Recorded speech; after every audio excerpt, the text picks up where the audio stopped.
Students, आज का जो इम्पोर्टेंट न्यूज है उनको हम डिस्कस करेंगे। फर्स्ट न्यूज है गवर्नमेंट एडवर्टाइजमेंट के बारे में। सेंट्रल गवर्नमेंट ने वुमेन्स के लिए अपना जो कमिटमेंट है उसको शो किया है इस एडवर्टाइजमेंट के अंदर में। फर्स्ट फोटो के अंदर में दिखाया गया कि जो हाउस होल्ड्स हैं वहाँ पे फंक्शनल टैप वाटर के थ्रू पानी का जो अवेलेबिलिटी है वो करवाया गया है। तो किस स्कीम के थ्रू जो पानी का अवेलेबिलिटी है जो हाउस होल्ड तक पहुँचाया गया है, जल जीवन मिशन है। जल जीवन मिशन जिसको कि 2019 के समय में लॉन्च किया गया था। पहले इसका जो मैंडेट है वो रूरल एरिया के लिए हुआ करता था।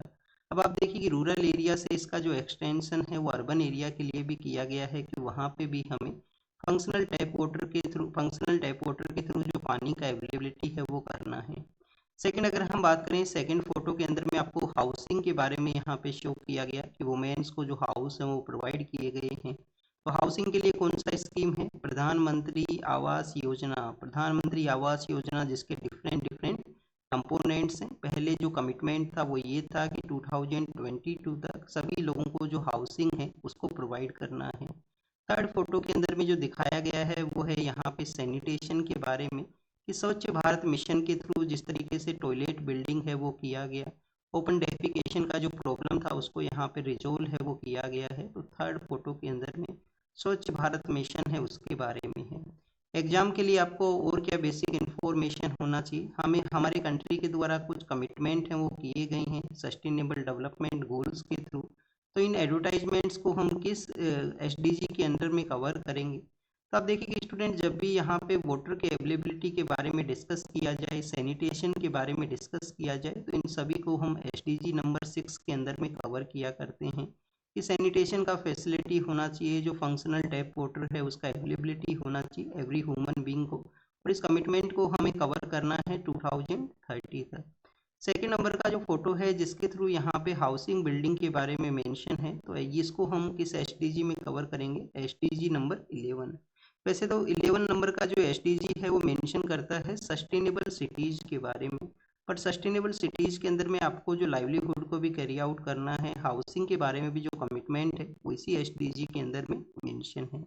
नेक्स्ट, अगर हम रीड करें स्टूडेंट्स, एसआईआर के बारे में है। वेस्ट बंगाल के वहाँ से एक पेटिशन फाइल हुआ है सुप्रीम कोर्ट के अंदर में कि एसआईआर का जो लॉकिंग प्रोसेस है कि जिन लोगों का नेम यहाँ पे इंक्लूड नहीं हुआ वो अपील करेंगे। और अपील के अंदर में भी उनको अपने डॉक्यूमेंट्स हैं वो फाइल करने होंगे। तो एक टाइम पीरियड यहाँ पे डिसाइड था जिसको एक्सटेंड किया जाए, जिसको सुप्रीम कोर्ट ने डिनाई किया है कि वहाँ पे जो जुडिशियल ऑफिशियल्स हैं जिनको डिप्लॉय किया गया था उनका घेराव है वो भी किया गया है पब्लिक के द्वारा, तो एक्सटेंशन देने से डिनाई किया गया है।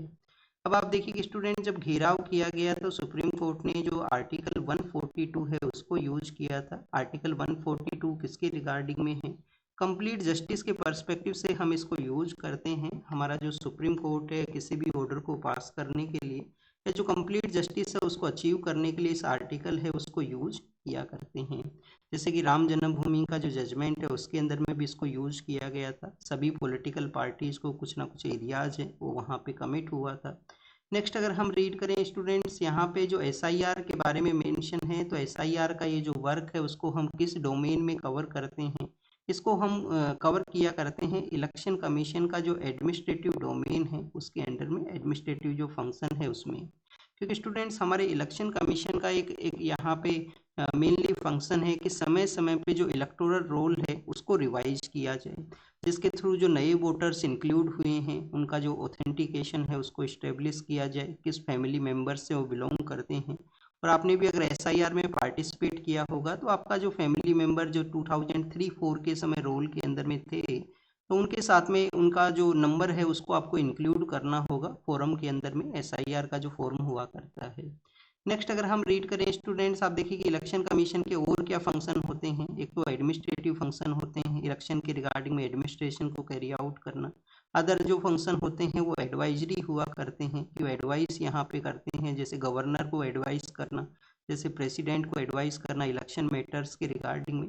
और स्टूडेंट्स, कुछ क्वासी जुडिशियल भी उनके फंक्शन होते हैं, जैसे कि यहाँ पे पार्टी का जो ओनरशिप है, सॉरी ओनरशिप नहीं, पार्टी के अंदर में जो कंट्रोल है वो किसका रहेगा। तो इलेक्शन के जो डिस्प्यूट्स हैं उनको यहाँ पे रिजोल्व करना, ये भी इलेक्शन कमीशन का एक मेन काम है। नेक्स्ट अगर हम रीड करें ईरान के बारे में है, वेस्ट एशिया के, वहाँ पे आप देखिए कि कंटिन्यूस कन्फ्लिक्ट है। ईरान का जो ईरानियन रिवोल्यूशनरी गार्ड है उसके इंटेलिजेंस के जो चीफ हैं, इंटेलिजेंस के चीफ का यहाँ पे असैसिनेट हुआ है, उनका डेथ हुआ है। और यूएस के प्रेसिडेंट का एक डेडलाइन है कि स्टेट ऑफ हॉर्मुज है उसको ओपन किया जाए। स्टेट ऑफ हॉर्मुज को ओपन करने का डेडलाइन है, वो एंड सिचुएशन में है। तो हो सकता है यूएस अटैक करे यहाँ पे, हो सकता है कि डेडलाइन को एक्सटेंड है वो कर दिया जाए, क्योंकि कोई एक स्टेबल आप देखिए कि जो डायलॉग प्रोसेस नहीं है, कंटिन्यूस यहाँ पे एक्सटेंशन है वो भी प्रोवाइड हुआ है।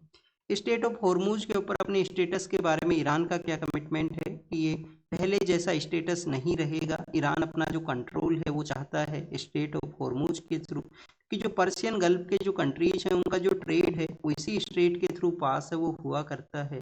ईरान को एडवांटेज क्या है, एक तो जोग्राफिकल एडवांटेज है कि जोग्राफी के थ्रू उसके ऊपर में कंट्रोल सेटअप करते हैं। सेकंड आप देखिए कि जोग्राफिकल एडवांटेज ही मोर लार्जर एक पॉइंट है जो कि वहाँ पे कंट्रोल को सेटअप करवाता है ईरान का। सेकंड अगर हम बात करें स्टूडेंट्स, बोथ वाटर बॉडीज के अंदर में ईरान का प्रेजेंस होना, जैसे कि जो पर्शियन गल्फ है और जो गल्फ ऑफ ओमान है, दोनों ही जगह ईरान का लोकेशन है, ईरान का प्रेजेंस है। नेक्स्ट अगर हम बात करें स्टूडेंट्स, यहाँ पे सीईसी के रिमूवल के बारे में है। हमारे जो चीफ इलेक्शन कमिश्नर हैं उनके रिमूवल के रिगार्डिंग में एक जो रिजोल्यूशन है, चीफ इलेक्शन कमिश्नर के रिमूवल के रिगार्डिंग में एक रिजोल्यूशन जो कि प्रपोज किया गया था पार्लियामेंट के वहाँ पे। तो आप देखिए कि सीईसी का रिमूवल किसके इक्वल हुआ करता है, सुप्रीम कोर्ट के जज के इक्वल इसको माना जाता है। और जो दो ग्राउंड हैं, प्रूव्ड मिसबिहेवियर और इनकैपेसिटी, उसी के थ्रू इनका रिमूवल किया जाता है। जज के रिमूवल के अंदर में हमने रीड किया है कि जो प्रिसाइडिंग पर्सन है, जैसे लोकसभा के अंदर में स्पीकर हैं, लोकसभा में स्पीकर हैं, राज्यसभा के अंदर में हमारे जो वीपी होते हैं, वाइस प्रेसिडेंट, तो उनके पास में पावर है कि वो इस रिजोल्यूशन को एक्सेप्ट करें, हो सके उनके द्वारा रिजेक्ट भी कर दिया जाए। तो अगर उन्होंने यहाँ पे इस रिजोल्यूशन को रिजेक्ट किया है। इंडियन ओरिजिन के एक पर्सन है जो कि ओमान के वहाँ पे थे जब मिसाइल का अटैक होता है जिसमें उनका डेथ हुआ है। तो उनका फैमिली मेम्बर्स ने, अब आप देखिए कि जो डीएनए की जो टेस्टिंग है उसका डिमांड किया है कि उनका कंप्लीट बॉडी का डीएनए टेस्टिंग किया जाए।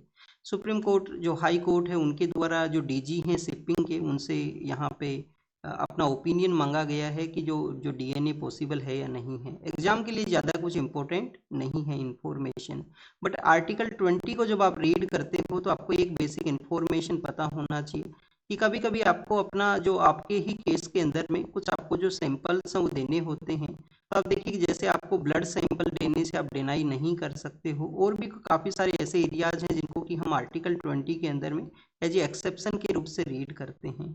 आर्टिकल 20 के जो 3 पैरामीटर्स हैं वो पता होने चाहिए कि आप यहाँ पे अपने ही केस के अंदर में जो विटनेस है, अपने केस के अंदर में आप पार्ट है वो नहीं बन सकते हो। कस्टोडियल डेथ के बारे में है, जब कोविड-19 का समय था तो थूथुकुडी का जो एरिया है तमिलनाडु के अंदर में, उसके नियर बाई एरियाज में कोई टाउन है, वहाँ पे आप देखिए कि कमिट किया गया था। दो जो पर्सन थे जो अपना डेली एक्टिविटी के अंदर में इंगेज थे, और उस समय लॉकडाउन का भी सिचुएशन था। तो आप देखिए कि उस दौरान में उन पर्सन्स को, जो फादर एंड सन है, उनको कस्टडी में ले लिया गया, उनके ऊपर में टॉर्चर किया गया। समय समय पे इस कस्टोडियल टॉर्चर को one kind of heinous crime के रूप से देखा गया है कि यूनिफॉर्म के अंदर में जो पर्सन है किसी अदर पर्सन के ऊपर में ये जब क्राइम कमिट करते हैं ना तो वो डिफेंड कर सकता है, कंप्लीटली वो कस्टडी के अंदर में है, तो one kind of heinous crime इसको देखा। अब इनको डेथ सेंटेंस अनाउंस हुआ है लोअर कोर्ट के द्वारा। फिर आप देखिए कि लोअर कोर्ट के बाद में जो जजमेंट है वो अदर कोर्ट के अंदर में यहाँ पे जाएगा, तो हो सकता है कि वहाँ पे पनिशमेंट का जो फॉर्म है उसमें कुछ चेंजेज हों, या यहाँ पे कुछ जो मनी है वो भी देने के लिए कहा गया है कोर्ट के द्वारा। एग्जाम के लिए क्या पता होना चाहिए, यूनाइटेड नेशन जो कन्वेंशन है अगेंस्ट द टॉर्चर, ये हमने अभी तक रेटिफाई है वो नहीं किया है। हमारे यहाँ पे जो डीके बासु केस है उसके अंदर में कोर्ट ने बोला है कि कमिटमेंट होना चाहिए हमारे यहाँ पे जो पुलिस ऑफिशियल्स हैं उनका, कस्टडी के अंदर में इस तरीके से हीनियस एक्टिविटीज हैं वो नहीं होना चाहिए, कस्टडी के अंदर में जो डेथ है वो नहीं होना चाहिए। तो पुलिस रिफॉर्म्स के अंदर में भी इस पॉइंट को आप इंक्लूड कर सकते हो कि कस्टडी के अंदर में भी एक सेंसिटिविटी है, जो सेंसिटिव वे के अंदर में हमारे जो पर्सन उनको डील करने का ज़रूरत है।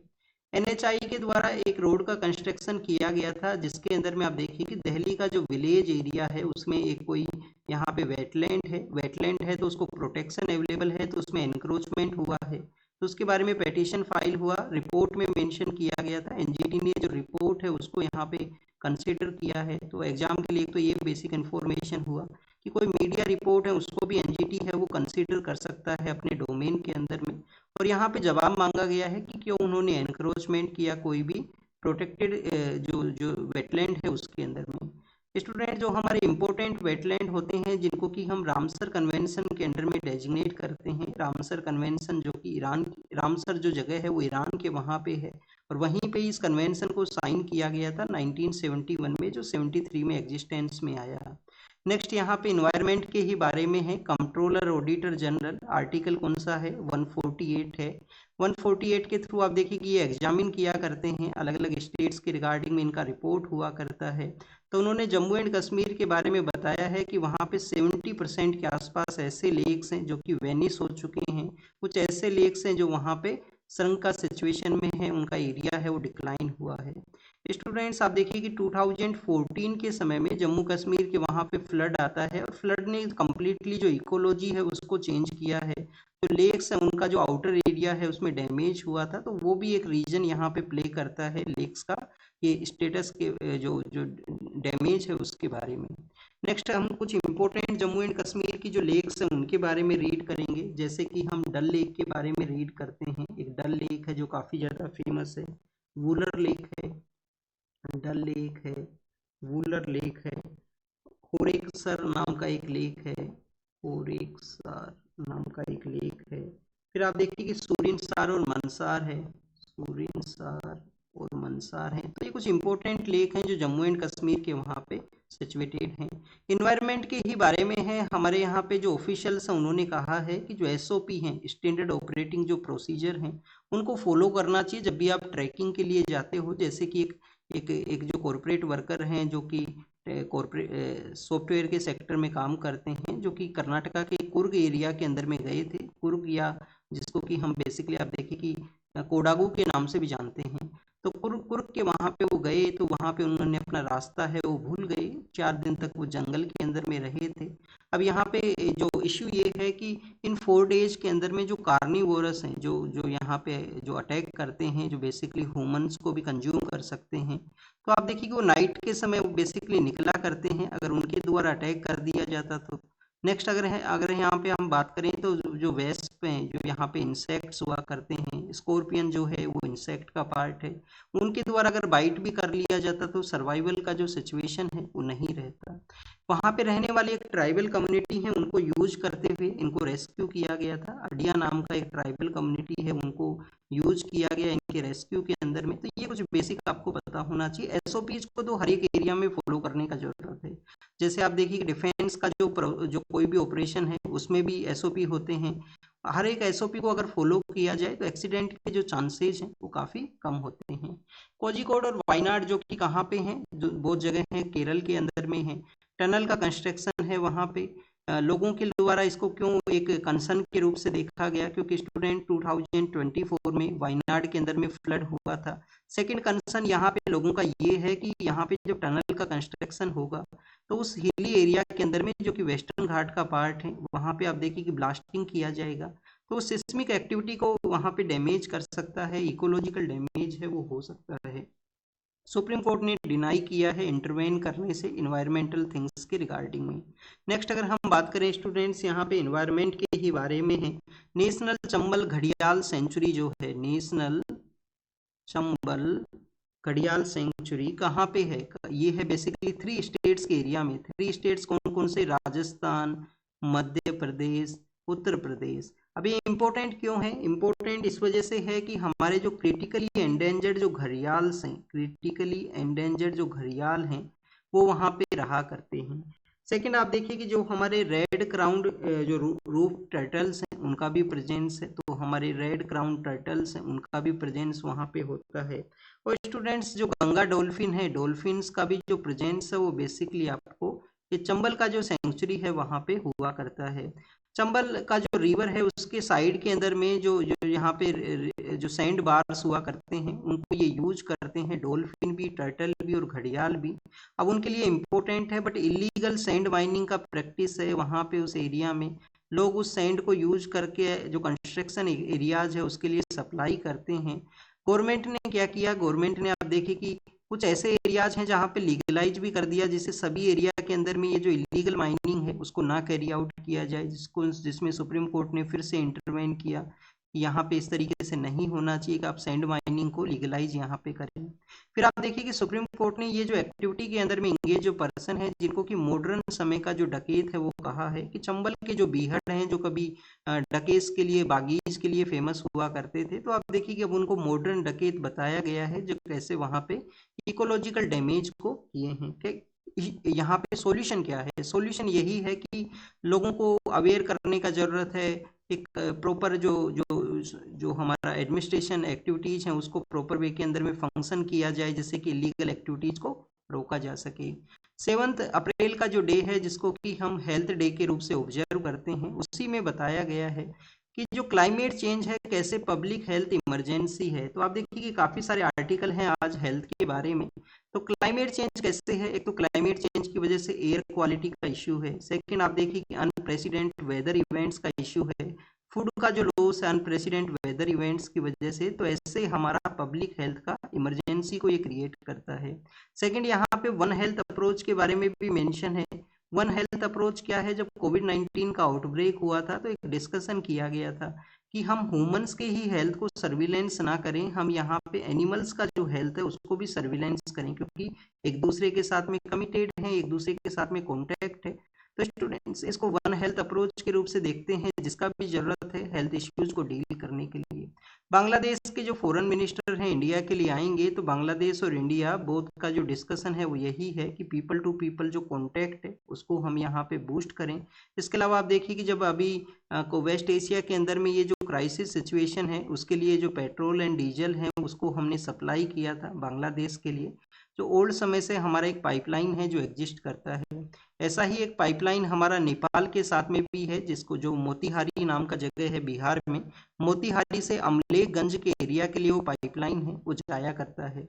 बांग्लादेश के साथ में रिलेशंस काफ़ी बेटर हैं। 4096 किलोमीटर का हमारा बॉर्डर एरिया है, और जब शेख हसीना को रिमूव किया गया था उसके बाद में आप देखिए कि कुछ रिलेशंस में डिक्लाइन हुआ था। इंटरिम गवर्नमेंट ने कोई ट्रस्ट है वो बिल्ट नहीं किया था, माइनॉरिटी कम्युनिटी के अगेंस्ट में वहाँ पे वायलेंस हुआ था जो बांग्लादेश के अंदर में है। अब फिर से यहाँ पे रिवाइवल फेज में है। एनसीईआरटी का बुक के अंदर में जो जुडिशरी के अंदर में करप्शन के बारे में बताया गया, तो उसमें आप देखिए कि जो 3 ऑथर्स हैं उनके बारे में डिसीजन लिया गया है, उनको बैन किया गया है, जिन्होंने कलेक्टिव वे के अंदर में वो चैप्टर में कंट्रीब्यूट है वो किया था। तो ये बेसिकली कोर्ट के बारे में है। आप देखिए कि जो जो करप्शन है वो सिर्फ जुडिशरी में नहीं है, एवरी सेक्टर में करप्शन एग्जिस्ट करता है। बट कभी कभी हम freedom of speech and expression के बारे में रीड करते हैं, तो कोई किसी पर्सन को अगर क्रिटिसाइज करता है तो वो भी आप देखिए कि freedom of speech and expression का ही पार्ट है। ऐसे ही एक लो यूनिवर्सिटी के स्टूडेंट है, उनका भी एक आर्टिकल था जो ऑनलाइन उन्होंने कहीं पब्लिश किया था, उसको भी रिमूव कर दिया गया कि उन्होंने क्रिटिसाइज किया था जुडिशियल सेक्टर के कुछ इश्यूज के बारे में। नेक्स्ट अगर हम वेस्ट एशिया के ही बारे में है, हैपा नाम का जो सिटी है जो कि नॉर्दर्न पार्ट ऑफ इजराइल के अंदर में है, वहाँ पे ईरान का जो मिसाइल अटैक हुआ जिसमें 4 के आसपास लोगों का डेथ बताया गया है। India middle east Europe economic corridor, India middle east Europe economic corridor, जब ये हम प्रोजेक्ट को लॉन्च किए थे तो उसमें भी ये सिटी इम्पोर्टेंट था, जो मेडिटेरियन के थ्रू कनेक्ट करेगा यूरोपियन कंट्रीज को, इजराइल का ये जो सिटी है। नेक्स्ट आप देखिए कि कुवैत के अंदर में भी यहाँ पे डैमेज हुआ है, कुवैत के डैमेज को भी बताया गया। पर्शियन गल्फ के अंदर में ये कंट्री है और इम्पोर्टेंट है पेट्रोलियम जो प्रोडक्शन के लिए। आर्तमीस सेकंड नाम का जो मिशन अभी लॉन्च हुआ है, आर्तमीस सेकंड, आप देखिए कि काफ़ी ईयर्स के बाद में हमारा जो लो अर्थ ऑर्बिट है उसके आउटसाइड एरिया के अंदर में ह्यूमंस को भेजा गया है। काफ़ी आप देखिए कि अराउंड 50 ईयर्स के बाद में ये कोई प्रोजेक्ट है वो कैरी आउट हुआ है। नेक्स्ट अगर हम बात करें गाजा के अंदर में, स्कूल के अंदर में अटैक हुआ है, तो गाजा स्ट्रिप पे तो आप देखिए कि लास्ट 2 ईयर से कंटिन्यूस अटैक है। यूएस के प्रेसिडेंट का स्टेटमेंट है कि वो डैमेज करेंगे अगर उनका जो जो जो प्रपोजल है उसको नहीं माना गया। ईरान का कमिटमेंट है कि स्टेट ऑफ हॉर्मुज का जो स्टेटस है ओल्ड स्टेटस नहीं रहेगा, ईरान का अपना यहाँ पे कंट्रोल है वो रहेगा।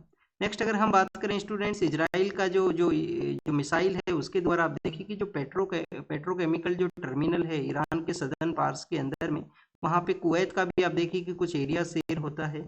सदर्न पार्स है, नॉर्थ डोम है, ये इंपॉर्टेंट प्रोडक्शन साइट्स हैं जहाँ पे ये अटैक है वो देखने के लिए मिला। और म्यांमार जहाँ पे 2021 के समय आर्मी ने पावर को टेक ओवर किया था, उसके बारे में क्या है कि वहाँ पे जो रोहिंग्या ग्रुप हैं जो कि रखाइन स्टेट में रहते हैं, माइनॉरिटी कम्युनिटी हैं, उनके लोगों के द्वारा जीनोसाइड है उसको यहाँ पे उसका पेटिशन है वो फाइल हुआ है। तो this is all the information related to the today's newspaper. आप इसको रीड कीजिए, रिवाइज कीजिए, जो भी इंफॉर्मेशन आपको मिला है उसको नोट डाउन कीजिए। Thank you students, thank you very much.